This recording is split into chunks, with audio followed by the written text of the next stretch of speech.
Rampurhat बकटई अतुरे घटावाकान अघटन अतु टोठारे सेटेलेना CM Mamata Banerjee CM अतुरेना बोलो मांग रेगे नेलनामेना सानाम हर को आकुआ दाबी प्लाइकार्ड रे ऑल काते को बोझ हजोआ दिया जे आकु न्याय को नामा और दोषीदार को कड़रा शासित को नामा सीएम अतुरे सेनाते रड़ के आय गयगुराकान घारजरेन हर को साला सानाम को बाडाय लगती काना सीएम ममता बनर्जी घालाकान और गयगुराकान घारजरेन हर को लेगिनते कौड़ी गड़ सपहद किन एमात कुआ और गयगुराकान घारजरेन हर को लेगिनते 5 लाख टाका और ओड़ा दुआर बड़ी और हनाकान घारजरेन हर को लेगिनते 12 लाख टाका मेनखान घारज चलाव लेगिते सीएम कोटा खोना गेल गोटांग हर को चाकरी एमाकोय मेनते होय उछन केदाय ओना मांग रे पुइलो मिद सेरमा दो 10,000 टाका काते गड़ सपहद लेकाते को नामा और तायनमते पार्मानेंट चाकरी को एमाकोआ এটা এত দুঃখ গাথা এবং মর্ম ব্যথার ঘটনা যে আমি যখন সকালে শুনেছিলাম গত পরশু আমি সঙ্গে সঙ্গে ববিকে ফোন করে বলি তুই ইমিডিয়েট যা আমি কেষ্টদের ফোন করে পাঠাই এবং আমি ভাবতে পারিনি এরকম নৃশংস ঘটনা ঘটতে পারে কখনো আমরা আজকে আধুনিক যুগে যাচ্ছি সারা বিশ্বে যুদ্ধ হচ্ছে আর এখানে অশান্তির আগুন শুধু কয়েকটা লোকের জন্য এবং ফলে আমার শিশু থেকে শুরু করে মা থেকে শুরু করে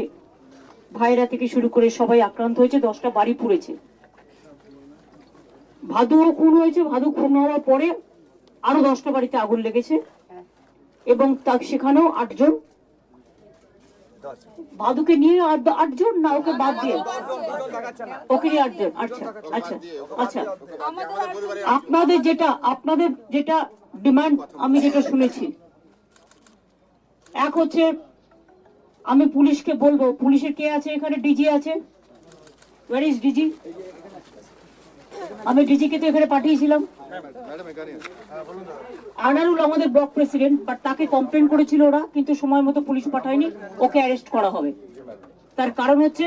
অ্যারেস্ট করে কেন পুলিশ পাঠায়নি সময় মতো পাঠালে ঘটনাটা নাও ঘটতে পারতো এটা দেখতে হবে দুই হচ্ছে এখানকার যে এসডিপিও ছিল তিনি ঘটনা যখন দেখলেন একজন খুন হয়ে গেল খুন হয়ে যাবার পরেও তার প্রিকশন নেওয়া উচিত ছিল যাতে আর কোনো ঘটনা না ঘটে আর এখানে আগেও এই ধরনের ঘটনা ঘটেছে তাই তো আগেও খুন হয়েছে এই গ্রামে আগেও অনেক খুন খারাপি হয়েছে সেটা এসডিপিও তার দায়িত্ব পালন করেনি আইসিও তার দায়িত্ব পালন করেনি যারা এবং ডিআইবি তারাও দায়িত্ব পালন করেনি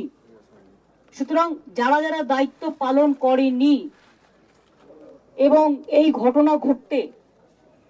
যারা জেনে শুনেও পুলিশকে ঠিকমতো কাজে লাগায়নি আমি তাদের কঠোর শাস্তি চাই এরপরে হচ্ছে আবার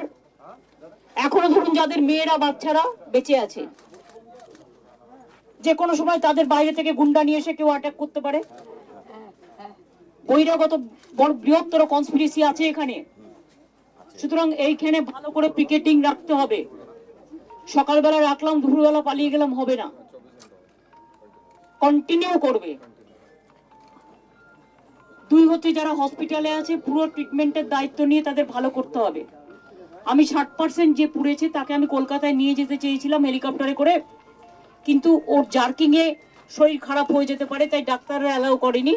তাই আমরা এখানে এক্সপার্ট টিম পাঠাচ্ছি যাতে তার চিকিৎসা হয় তিন হচ্ছে আমি আগে বলিনি তারপরে আপনি বলবেন তিন হচ্ছে যাদের ঘর বাড়িগুলো পুড়ে গেছে পুরো ইমিডিয়েট তাদের ডিএম কোথায় ইমিডিয়েট তাদের 1 লাখ টাকা করে দেবে তারা যাতে ঘর বাড়িগুলো সারাতে পারে আজকেই দেবেন হ্যাঁ ওটা নিয়ে এসছেন তো আর আপনারা যে পরিবারগুলোর কথা বলছিলেন আমি একটা সিদ্ধান্ত নিয়েছি এটা আপনারা মানতেও পারেন না মানতেও পারেন জীবনের বিকল্প কখনো টাকা হয় না জীবনের বিকল্প কখনো চাকরি হয় না আমি জানি এটা ভাই তবুও মানুষকে বেঁচে থাকতে হয়